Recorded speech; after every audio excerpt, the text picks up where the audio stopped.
The team that is bottom of the rung here, 8-1 to win the division, is the Tampa Bay Buccaneers. And the team that I am actually pretty interested in, Mike, when it all comes down to it, specifically early on in the season, because, look, I think if things go south later on, they might end up being a seller and they could end up fire sailing this team. But at least at the beginning of the year, you've got Mike Evans, who's healthy. You got Chris Godwin, who's healthy. You got Rashad White at running back. You got Russell Gage, who's a competent other side wide receiver. Tristan Wirfs is your left tackle.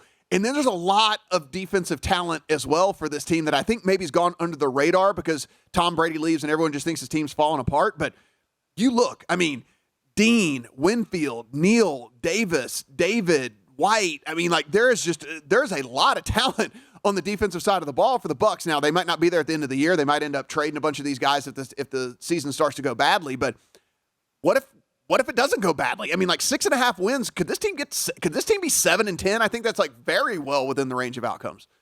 It is. I think the quarterback battle is very interesting here. Baker Mayfield and Trask going at it right now. If Baker Mayfield gets the starting job, and I can't believe I'm going to say this, I'm probably higher on this team's chances than if Trask gets the starting job. So keep an eye on that in camp. But you mentioned it. It's a lot about health. They have the pieces on offense. They didn't have a single wide receiver that was able to play 17 games last year. That's a huge problem for them. And Godwin and Evans have had injury issues consistently season after season. They need to stay on the field because you don't have elite quarterback talent to cover that up now. You need the elite wide receiver talent to be able to do so. They have a bunch of names on the defensive side of the ball. Their secondary should be very good. They've got those two linebackers who are absolutely solid.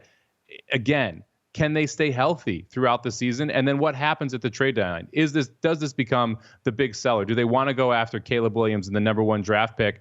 A lot of that's going to be dictated by early in the season. To me, this is a team that you keep an eye on early and you maybe play in-season win totals, because if they stay relevant, I like them moving toward the over. If they fall apart early, this is a team that's going to go in the trash can very, very quickly. Yeah, I'm with you. I think like I'm going to be looking to see if these spreads are just a little bit wonky against it. I might be playing this team as dogs. I think, look, Baker Mayfield's got just enough left in the tank, and certainly with guys like Godwin and Evans and Gage, and I think that they might be able to at least keep games somewhat competitive with that defense that they have over there, at least early on in the season.